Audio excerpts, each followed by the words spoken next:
وَلَقَدْ يَسَّرْنَا الْقُرْآنَ لِلذِّكْرِ فَهَلْ مِن مُّدَّكِرٍ.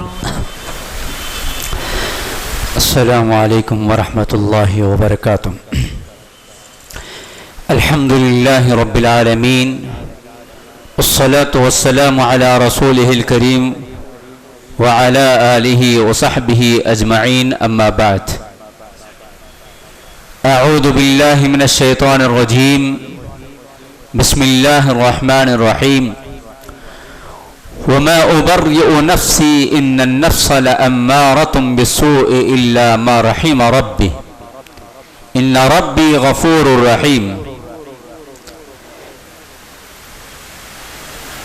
محترم علماء کرام، بزرگان محترم، نوجوانان اسلام، معصوم بچوں اور پردہ نشین اسلامی مائیں اور بہنیں، اللہ سبحانہ و تعالیٰ کا شکر اور اس کا احسان ہے کہ پیغام قرآن کے تحت آج ہم 13واں پارہ لے کر آپ کی خدمت میں حاضر ہیں.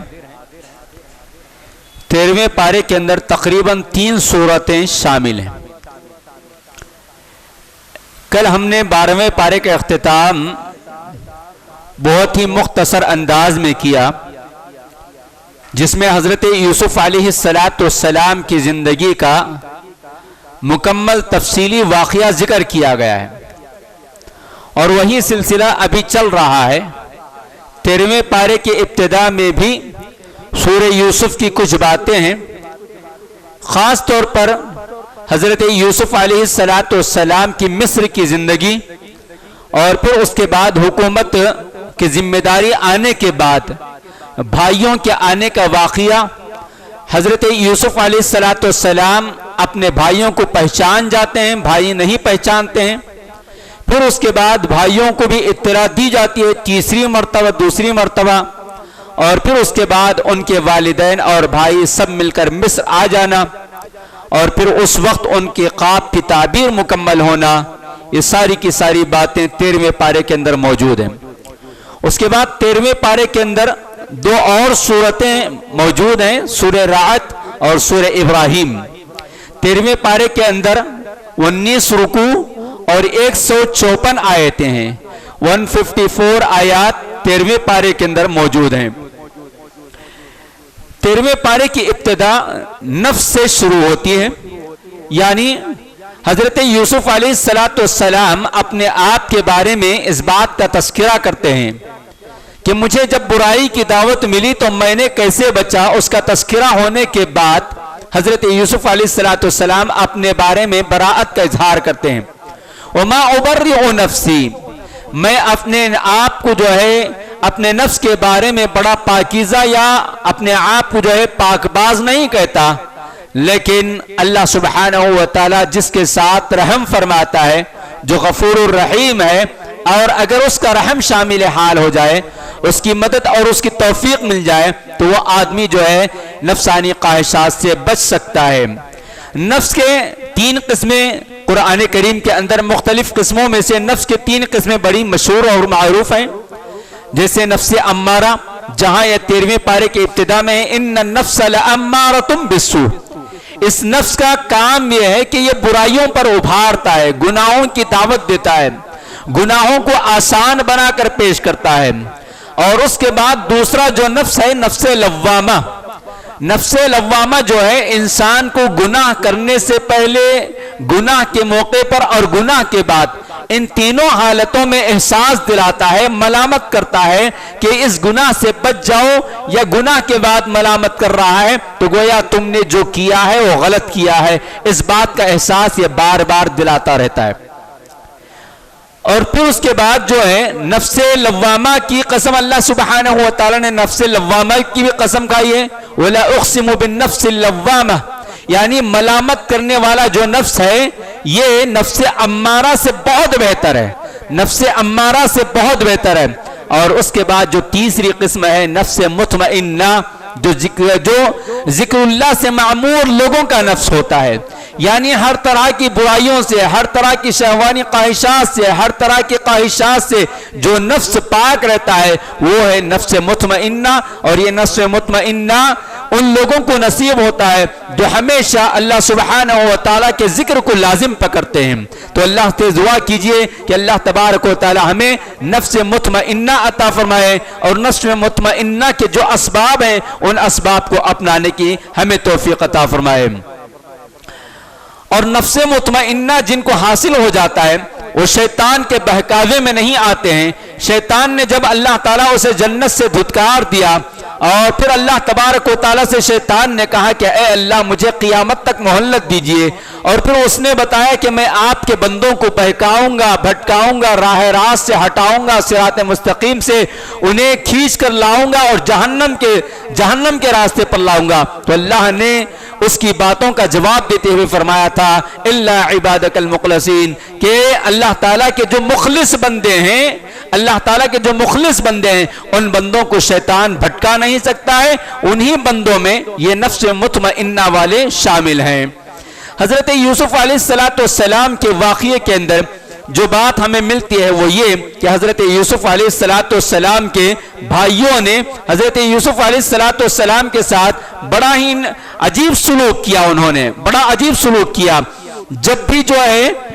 جب بھی ضرورت پڑتی تھی حضرت یوسف کے پاس پہلی مرتبہ آئے، کنگال ہو چکے تھے، تھوڑی سی قیمت لے کر آئے تھے. حضرت یوسف نے پہچان لیا اور انہیں راشن غلہ ساری چیزیں دے کر بھیج دیا اور کہا معلومات کرتے ہوئے کہ کیا تمہارا اور بھی کوئی بھائی ہے. اور جب بتایا گیا کہ ایک اور بھائی ہے، حضرت یوسف نے کہا کہ دوبارہ تب آؤ تم مال لینے کے لیے، تو انہیں لے کر آنا ضروری ہے. تو جب وہ واپس گئے اور جانے کے بعد اپنے والد یعنی حضرت یعقوب سے کہا کہ ہمیں جو ہے مصر کے بادشاہ نے جو بڑا رحیم اور کریم ہے اس نے کہا ہے کہ میں اپنے بھائی کو بھی ساتھ لے کر جاؤں. اور پھر جب مال اور ساز و سامان کھولا گیا اور اس میں ان کی قیمت بھی واپس تھی تو بہت خوش ہو گئے. حضرت یعقوب نے کہا کہ میں تم پر بھروسہ نہیں کرتا ہوں کیونکہ تم نے اس سے پہلے یوسف کے ساتھ دھوکہ دیا ہے. بہرکیف حضرت یعقوب کو انہوں نے تسلی دی اور حضرت یعقوب نے انہیں دوبارہ بھیجنے کے لیے اس بات پر تیار ہوئے کہ وہ اللہ سے وعدہ کرے، اللہ سے قسم کھائیں. تو وہاں انہوں نے جو لفظ استعمال کیا وہ لفظ کیا ہے؟ وہ لفظ بڑا اچھا لفظ ہے کہ انہوں نے کہا کہ ہمارے ساتھ ہمارے بھائی کو بھیج دیجئے، ہمارے ساتھ ہمارے بھائی کو بھیج دیجئے. یعنی اقانا کہا ہمارا بھائی. کتنے خود غرض تھے یا کتنے مطلب پرست تھے کہ جب بھی ضرورت پیش آتی تھی تو وہ اپنے بھائی ہونے کا احساس دلاتے تھے کہ وہ بھی ہمارا بھائی ہے، وہ بھی ہمارا بھائی ہے. اور پھر انہوں نے کہا وَنَحْفَظُ أَخَانَا، وہ صرف ہمارا بھائی بھی نہیں بلکہ ہم اس سفر میں لے جا کر واپس لانے تک وَنَحْفَظُ أَخَانَا، ہم اپنے بھائی کی حفاظت کریں گے، ہم اپنے بھائی کی حفاظت کریں گے اور غلہ بھی زیادہ مل جائے گا. لیکن جب وہاں چلے گئے حضرت یوسف سے بنیامین کی ملاقات ہو گئی اور حضرت یوسف نے بتا دیا کہ تم میرے بھائی، میں تمہارا بھائی ہوں فلاں. اور حضرت یوسف نے رکانے کا ایک طریقہ بنا لیا پہلے سے پلان بنا کر. پھر ان کے غلوں کے اندر جو ہے ایک پیمانہ چھپایا گیا. یہ تمام تفصیلات موجود ہیں. پھر اس کے بعد وضع قانون کے حساب سے حضرت بنیامین کو وہاں روک لیا گیا کیونکہ حضرت یوسف علیہ السلام روکنا چاہتے تھے. اور پھر جب یہ لوگ واپس گئے، واپس جانے سے پہلے یہاں بھی جو واقعہ پیش آیا، جب سامان چیک کیے گئے لائن سے اور آخر میں بنیامین کا سامان چیک کیا گیا تو انہوں نے کیا کہا، یہ اگر چوری کیا ہے تو اس کا بھائی بھی چوری کیا تھا. جو شخص ان پر رحم کر رہا ہے اور ان کا بھائی ہے جس پر انہوں نے ظلم اور زیادتی کی ہے، اس کے باوجود حضرت یوسف علیہ السلام غلہ دے رہے ہیں، اناج دے رہے ہیں، بھائیوں کی تکریم کر رہے ہیں، بھائیوں کی عزت اور احترام کر رہے ہیں. اور بھائی کے سامنے اس قدر غموں سے چور انسان جو بچپن میں باپ سے دور کنویں کے اندر، مصر کے بازار کے اندر، پھر مصر کے عزیز مصر کے گھر کے اندر، پھر جیل کے اندر، ایک طویل بچپن سے لے کر جوانی تک کی زندگی مصیبتوں پر مصیبت ڈھا کر آیا تھا انہی بھائیوں کی وجہ سے. اور جب یہی بھائی پھر سامنے کھڑے ہو کر یہی تانا دے رہے ہیں کہ اگر یہ چوری کیا ہے تو اس کا بھائی بھی چوری کیا تھا، حضرت یوسف دل میں محسوس کر رہ جاتے ہیں، خاموش ہو جاتے ہیں. پھر اس کے بعد جب گھر واپس بھیجتے ہیں اپنے بھائیوں کو تو کیا کہتے ہیں؟ ارجعوا الى ابیکم فقولوا یا ابانا ان ابنک سرق، یا ابانا ان ابنک سرق. ایک بڑا بھائی وہیں رہ جاتا ہے، تمام کو بھیج دیتا ہے اور جا کر کہو کہ اے ابا تمہارے بیٹے نے چوری کیا ہے.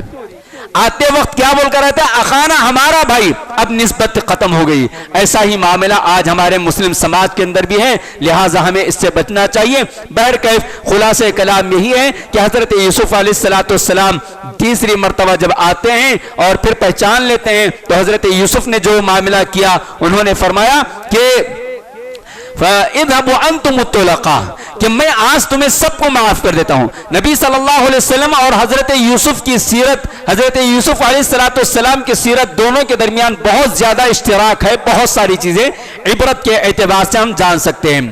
حضرت یوسف علیہ السلام اپنے بھائیوں کو معاف کر دیا اور اسی طرح آپ علیہ السلام اپنے خاندان، اپنے قبیلے، اپنے ملک والے، اپنے عزیز و اقارب کیسے کیسے جانی دشمن تھے، کیسے کیسے جانی دشمن تھے. فتح مکہ کے دن ہم تصور نہیں کر سکتے. آج ہم چھوٹے سے چھوٹے بات پر جو بات بنا کر جو ہے اس کو بڑا لمبا چوڑا لے کر دشمنیاں لے کر جیتے ہیں، لیکن حضرت یوسف علیہ السلام اور نبی صلی اللہ علیہ وسلم نے معاف فرما دیا تھا. اس کو ہم اپنانا چاہیے. پھر اس کے بعد آئیے چلتے ہیں، سورہ رعد شروع ہوتا ہے. سورہ رعد جو ہے ترتیب نزول کے اعتبار سے سورہ نمبر 96 ہے اور ترتیب مصحف کے اعتبار سے سورہ نمبر 13 ہے اور 43 اس کے اندر آیات ہیں، 6 رکوع اس کے اندر موجود ہیں. رعد کا معنی ہے بجلی، کڑک، اور سورہ رعد کی ابتدا بحروف مقطعات سے ہوتی ہے. آپ غور کیجئے ایک چیز، جس سورے کے اندر حروف مقطعات سے آیت کریمہ شروع ہو رہی ہے اس کے فوراً بعد قرآن کے تعلق سے ذکر کیا جا رہا ہے. آپ سورہ بقرہ پڑھ لیجئے، الف لام میم ذالک الکتاب. آپ نے کل سورہ یوسف پڑھا، الف لام میم را تلک آیات الکتاب، اور اس سے پہلے سورہ ہود، سورہ یونس، اور پھر آج سورہ رعد. اس کے اندر بھی حروف مقطعات کے فوراً بعد جو ہے قرآن کریم کے تعلق سے ذکر کیا جا رہا ہے. کبھی اس کی عظمت، کبھی اس کا مقام، اور کبھی اس کے چیلنجز کا ذکر کیا جا رہا ہے، کبھی اس کی زبان پر گفتگو کیا جا رہا ہے. معلوم یہ ہوا کہ اہل عرب جو اپنی زبان دانی پر جنہیں بڑا غرور تھا انہیں اس بات کی دعوت دی جا رہی ہے کہ تم بارہا یہی کہتے ہو کہ محمد نے اپنی جانب سے قرآن کو گھڑ لیا ہے تو لے آؤ اس جیسا کلام. کل بھی آپ کے سامنے وہ آیت آئی تھی کہ 10 سورے لے آنے کے لیے اللہ سبحانہ و تعالی نے اہل عرب سے کہا کہ اللہ کو چھوڑ کر جتنے لوگوں کو اور جن کو تم بلانا چاہتے ہو بلا لو، مگر وہ نہیں ہو سکا. سورہ رعد کے اندر 5 باتیں ہیں. قرآن کی حقانیت جو پہلی آیت کریمہ کے اندر ہی ہمیں مل جاتی ہے، پھر اس کے بعد توحید کا تذکرہ ہمیں ملتا ہے، پھر اس کے بعد جو ہے قیامت کا تذکرہ، رسالت کا تذکرہ، اور متقی یعنی متقین جو ہے ان کے 8 صفات، اور اشقیاء یعنی برے لوگ جو ہے ان کے 3 علامتوں کا تذکرہ ہمیں ملتا ہے. چلیے ان پر تھوڑی بہت گفتگو ہم کرتے ہیں. سورہ رعد کے اندر اللہ تبارک و تعالیٰ نے پہلی آیت کریمہ ہی کے اندر قرآن کی حقانیت کا تذکرہ فرمایا ہے.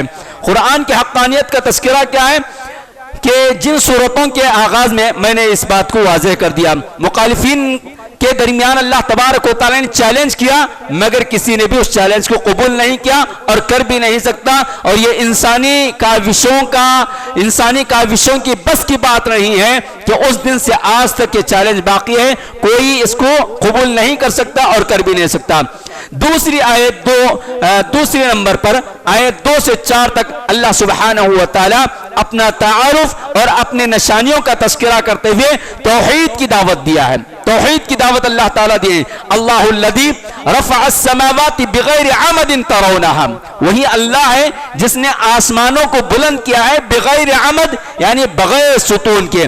آج کے میڈیکل سائنس اس قدر آج جو ہے سائنس اور ٹیکنالوجی کے اس دور میں جہاں ٹیکنالوجی انجینئرنگ کی جو ٹیکنالوجی اس قدر مہارت حاصل کرنے کے باوجود بھی چند گز کا ایک کمرہ بنانے کے لیے ہزاروں قسم کی کوششیں اور کاوشوں کے بعد بھی چند ہی سالوں کے بعد وہ گر جاتا ہے, زمین بوس ہو جاتا ہے. مگر یہ آسمان جو ہزاروں سالوں سے کھڑا ہے بغیر ستون کے. سورہ ملک میں بھی اللہ تبارک و تعالی نے فرمایا کہ تم بار بار اپنی آنکھوں کو آسمان کی طرف لوٹاؤ لیکن تمہاری آنکھیں تھک ہار کر واپس آ جائیں گے, مگر آسمان میں کسی قسم کا کوئی عیب کوئی نقص تمہیں نہیں ملے گا. بغیر عمد, آسمان کو اللہ تعالیٰ نے بغیر عمد کے پیدا فرمایا. ثم استوى علی العرش, یہاں بھی دیکھیں اس سے پہلے بھی جو آیتیں گزری ہیں وہاں بھی اللہ تبارک و تعالیٰ آسمان زمین اور اس کے ساتھ اپنے استوا علی العرش ہونے کا تذکرہ فرمایا کہ آسمان اور زمینوں کو پیدا فرمایا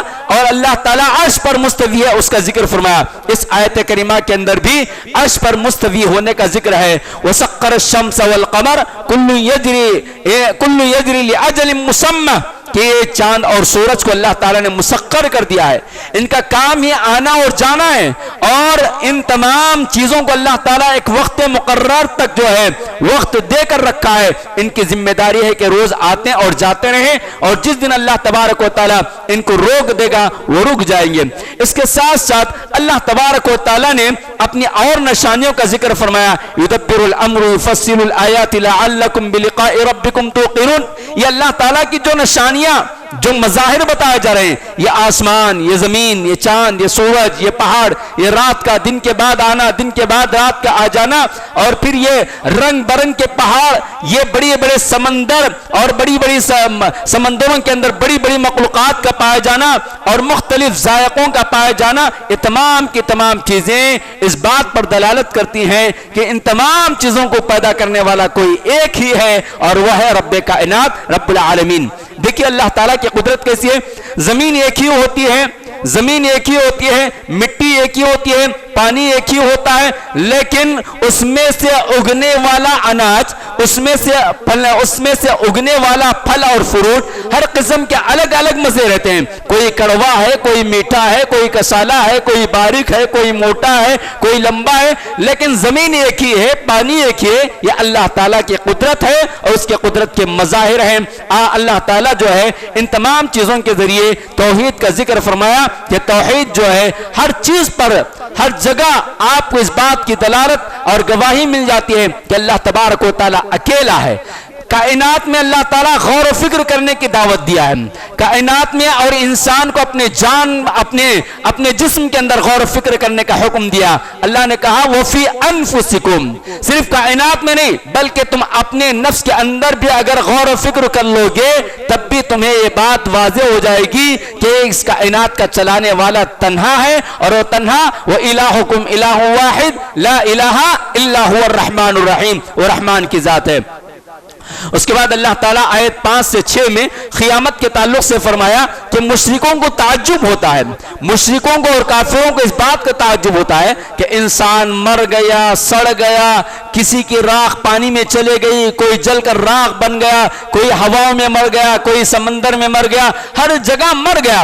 مر جا کر زمین میں پوری طرح خلط ملط ہو جانے کے بعد پھر دوبارہ کیسے اٹھایا جائے گا, دوبارہ زندگی کیسے دی جائے گی, یہ تو ایک مذاق کی بات ہے. اس طرح مشرکین کو تعجب ہوتا تھا تو اللہ نے کہا کہ تعجب انہیں اس بات پر نہیں بلکہ ان کے تعجب ہونے پر تعجب ہے. ان کے تعجب ہونے پر تعجب ہے کہ تمہارا وجود نہیں تھا تو اللہ نے وجود بخشا. اب جب تمہارا وجود آ چکا ہے اور تم ختم ہو چکے ہو تو پھر سے تم کو زندہ کرنا یہ اللہ کے لیے کوئی تعجب کی بات نہیں, یہ اللہ کے لیے کوئی بڑا کام نہیں. بغیر وجود کے وجود بخشا ہے تو پھر وہی وجود کو ختم کر کے دوبارہ وجود دینے کی طاقت اور قدرت رکھتا ہے. پھر اس کے بعد رسالت کا تذکرہ کیا گیا کہ ہر قوم کوئی قوم ایسی باقی نہیں ہے جس میں اللہ تبارک و تعالیٰ نے رہنما یا پیغمبر کو نہ بھیجا ہو، اور اس قوم کو اللہ تبارک و تعالیٰ نے اس زبان کے تحت بھیجا ہے جو زبان وہ قوم جانتی تھی۔ اس کے بعد ایک اہم ترین آیت کا حصہ میں آپ کے سامنے رکھوں گا۔ آج کے حالات کے اعتبار سے اللہ نے ایک قاعدہ بتا دیا، ایک اصول بتا دیا، ان اللہ لا یغیر ما بقوم حتی یغیروا ما بانفسہم۔ آج کے حالات، یہ آیت کریمہ کا ایک حصہ، ایک ٹکڑا ہم سب کے لیے جاگنے اور جگانے کے لیے کافی ہے کہ آج جتنے کچھ حالات ہیں، ان حالات کو بدلنے کے لیے ہمیں اپنے آپ کو بدلنا پڑے گا۔ اگر ہمارے حالات بدل گئے تو سب کچھ بدل جائے گا۔ لہٰذا یہ قانون اللہ تعالیٰ کا 1400 سال پہلے سے ہے، آج بھی ہے اور آگے بھی رہے گا۔ اللہ تبارک و تعالیٰ اس آیت کریمہ آیت 11 کے اندر اللہ تعالیٰ نے بہت ساری باتیں بتائی ہیں کہ اگر ہم جو ہے ان اپنے آپ کو بدلنے کے لیے تیار نہیں ہیں تو اللہ تبارک و تعالیٰ بھی ہمیں نہیں بدلے گا، اور ہماری جگہ دوسری قوم کو لے آئے گا، اور وہ قوم اللہ تبارک و تعالیٰ کی فرمانبردار رہے گی، اور وہ قوم وہ کام انجام دے گی جو ہم نہیں کر رہے ہیں۔ لہٰذا آج ہندوستان کے حالات اور عالمی سطح پر مسلمانوں کو یہ آیت کریمہ دعوت فکر دیتی ہے کہ ہم اپنے آپ کو بدل لیں۔ 9 صفات جو مومنوں کے ہیں اس کا ذکر کر میں اپنی بات کو ختم کر دیتا ہوں۔ آیت 20 سے 22 تک اللہ تبارک و تعالیٰ نے مومنوں کے صفات کا تذکرہ فرمایا ہے۔ صرف میں آپ کو جو ہے ہنٹس اس کے بتا دیتا ہوں۔ سب سے پہلی صفت وفاداری، اللہ تعالیٰ کے ساتھ وفاداری، اس کی توحید کے ساتھ وفاداری، اس کے دین کے ساتھ وفاداری، اس کے احکامات کے ساتھ وفاداری۔ وفاداری صرف ایک معنی میں نہیں بلکہ اللہ تبارک و تعالیٰ کے تمام احکامات کے ساتھ وفاداری، اس کے رسولوں کے ساتھ وفاداری، اس کے رسولوں کی رسالت کے ساتھ وفاداری، اس کے کتاب کے ساتھ وفاداری، اس کے گھروں کے ساتھ وفاداری، اس کے احکامات کے ساتھ وفاداری، اس کے منہیات جن کاموں سے اس نے روکا ہے اس سے رک جانا، اس میں وفاداری۔ ان تمام چیزوں کی وفاداری کا اللہ تبارک و تعالیٰ ہم سے تقاضا کرتا ہے۔ اس کے بعد دوسرے نمبر پر پرسوں مولانا عبدالسلام صاحب عمری مدنی حفظہ اللہ نے صلہ رحمی پر آپ کے سامنے گفتگو کی۔ متقیوں کی دوسری صفت یہ بتائی گئی کہ وہ صلہ رحمی کرتے ہیں۔ صلہ رحمی ہمارے لیے بہت ضروری ہے، لہٰذا آج مسلم گھر، مسلم سماج جو ہے ٹوٹتا ہوا، بکھرتا ہوا، خاندانوں کے درمیان نفرت، بھائیوں کے درمیان نفرت، بھائی بہن کئی سالوں سے گفتگو نہیں، چچا سے بھتیجے کا رشتہ نہیں، بھتیجے کا چچا سے رشتہ نہیں، پھوپھے سے رشتہ نہیں، پھر اسی طرح جو ہے آج بہت سارے رشتے جو ہے ٹوٹے ہوئے ہیں۔ ہم بظاہر نماز بھی پڑھ لیتے ہیں، حج پر حج بھی کر لیتے ہیں، زکوٰۃ بھی دے دیتے ہیں، اور سماج میں بڑے متقی کہلاتے ہیں، سوسائٹی کے اندر بڑا اونچا مقام ہمارا ہوتا ہے، لیکن خاندان میں، گھروں میں، رشتہ داروں میں ہمارا کوئی مقام اس لیے نہیں رہتا کہ ہم رشتوں کو جوڑتے نہیں بلکہ رشتوں کو توڑتے ہیں۔ جب انسان رشتوں کو توڑ دیتا ہے اپنی انا کی وجہ سے تو وہ اللہ سے ٹوٹ جاتا ہے، اللہ سے اس کا رشتہ ختم ہو جاتا ہے، تو پھر اس کی یہ نمازیں، اس کی یہ زکوٰۃ، اس کا یہ حج، یہ ساری کی ساری چیزیں بے معنی ہو جاتی ہیں۔ لہٰذا صلہ رحمی اپنے اندر پیدا کرنا چاہیے۔ خوف خدا یعنی اللہ تبارک و تعالیٰ کا تقوی اور اللہ تعالیٰ کا خوف اپنے اندر پیدا کرنا چاہیے۔ خوف آخرت کا ڈر، آخرت کا تصور، ہمیشہ ہماری زندگیوں کے سامنے آخرت رہنا چاہیے۔ اگر آخرت کا تصور ہمارے سامنے نہیں ہے، حساب اور کتاب کے دن کا اگر ہمارے سامنے اس کا نقشہ نہیں ہے تو انسان نہیں بلکہ جانور بن جاتا ہے، کیونکہ اسے حساب اور کتاب کے دن کی کوئی فکر نہیں رہتی ہے۔ جس طرح ایک طالب علم امتحان لکھنے کے بعد روزانہ رزلٹ کے دن کا انتظار کرتا ہے، اسی طرح مومن ہر بھلے کام اور ہر برے کام کے موقع پر اسے آخرت یاد آنی چاہیے۔ اس کے بعد صبر کی تلقین کی گئی۔ متقین کی ایک صفت جو ہے صبر ہے، نماز کی پابندی کرتا ہے، صدقات اور خیرات کرتا ہے، برائی کا بدلہ اچھائی سے دیتا ہے، برائی کا بدلہ اچھائی سے دیتا ہے۔ اور اشقیاء یعنی جو لوگ برے ہیں ان کی 3 خصلتیں یہاں بتائی گئی ہیں۔ وہ 3 خصلتیں یہ ہیں کہ وہ وعدہ خلافی کرتے ہیں، قطع رحمی کرتے ہیں یعنی رشتوں کو توڑتے ہیں، فساد فی الارض زمین میں فساد پھیلاتے ہیں۔ وہاں مومنوں کی صفت یہ بتائی گئی کہ وہ رشتوں کو جوڑتے ہیں، یہاں گنہگاروں کی صفت یہ بتائی گئی کہ رشتوں کو توڑتے ہیں۔ وہاں مومنوں کی صفت یہ بتائی گئی کہ وہ وفاداری کرتے ہیں، یہاں وعدہ خلافی کرتے ہیں اور فساد فی الارض کا کام کرتے ہیں، لہٰذا اس سے بچنا چاہیے۔ اس کے بعد جو ہے ایک اور آیت 26 میں اللہ سبحانہ و تعالی نے فرمایا الا بذکر اللہ تطمئن القلوب کہ اطمینان قلب تمانت یہ قلب کا اطمینان جو ہے وہ ذکر اللہ کے اندر موجود ہے. آج انسان ہر قسم کی پریشانیوں سے دوچار ہے, ہر قسم کے پریشانیوں سے وہ ٹینشن کے اندر زندگی گزار رہا ہے. مال رہنے کے باوجود ٹینشن, مال نہیں رہنے کا ٹینشن, اولاد ہے تو ٹینشن, اولاد نہ ہو تو ٹینشن, تجارت کا ٹینشن, گھر کا ٹینشن, ہر قسم کے ٹینشنوں کے درمیان جی رہا ہے. ان تمام ٹینشنوں کو دور کرنے کا علاج یہی ہے کہ وہ آدمی کو چاہیے کہ اللہ تعالیٰ کے ذکر سے اپنی زندگی کو منور کرے تو انشاءاللہ ہو جائے گا. اس کے بعد سورہ ابراہیم شروع ہوتا ہے. سورہ ابراہیم کے تعلق سے انشاءاللہ کل آپ کے سامنے چند باتیں رکھ کر میں اپنی بات کو 14ویں پارے کے اندر لے جاؤں گا. اللہ سبحانہ و تعالیٰ سے دعا ہے اللہ تبارک و تعالیٰ ہم سب کو قرآن مجید پڑھنے, سمجھنے, اس پر فکر کرنے اور اس پر عمل کرنے کی توفیق عطا فرمائے.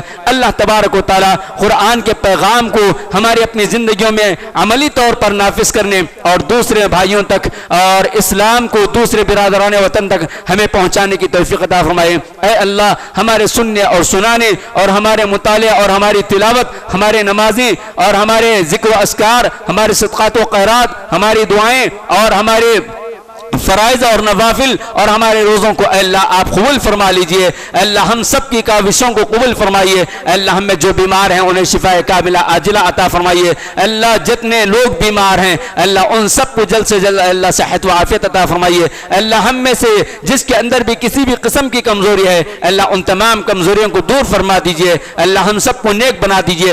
رمضان کے ثمرات عطا فرمائیے, رمضان کی سعادتیں نصیب فرمائیے, رمضان کی رحمتیں اور برکتیں نصیب فرمائیے. اے اللہ ہم سب کے تمام عبادات کو قبول فرمائیے. اے اللہ رمضان کا تقریباً آدھا حصہ ختم ہو رہا ہے. اے اللہ جتنا حصہ باقی ہے اے اللہ اس سے صحیح انداز میں گزارنے کی ہمیں توفیق عطا فرمائیے. اے اللہ رمضان کی بعد کی زندگی بھی بہتر بنانے کی ہمیں توفیق عطا فرمائیے. اے اللہ ہمارے ملک کے حالات کو بدل دیجئے. اے اللہ امن و سلامتی والا ملک بنا دیجئے. اے اللہ ہر چہاروں جانب فتنہ اور فساد برپا کیا جا رہا ہے. اے اللہ ہمیں ان کے فتنے اور فساد سے ہماری حفاظت فرمائیے. اے اللہ آپ ہمارے حامی اور مددگار بن جائیے. اے اللہ جہاں جہاں فتنے ہو رہے ہیں اے اللہ جہاں جہاں فسادات ہو رہے ہیں جن میں ہمارے مسلمان بھائیوں کا مالی نقصان, جانی نقصان, گھریلو نقصان, تجارتی نقصان ہو رہا ہے اے اللہ آپ ان کے لیے غیب سے مدد فرمائیے. اے اللہ ان سب کے اور ہم سب کی جانوں کی اور عزت و آبرو کی حفاظت فرمائیے. آمین. بارک اللہ لنا ولکم فی القرآن العظیم ونفعنا وإياكم بالآيات والذكر الحكيم إنه تعالى جواد ملك بر رؤوف رحيم ورب حليم.